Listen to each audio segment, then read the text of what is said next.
The thing about Velcro is you just have to get underneath the hooks. If you use an X-Acto knife, all you have to do is just go in there, lift it up, lift it up.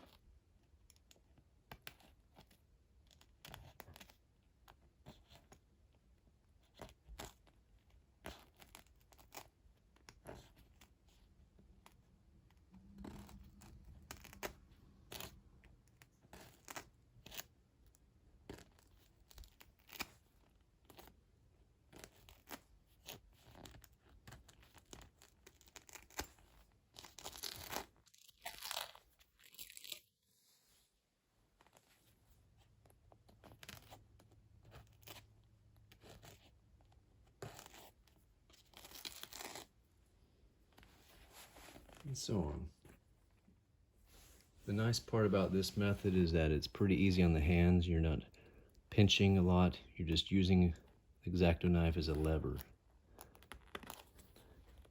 It also helps get up dark threads that you can't really see, but it shows up as a little gray.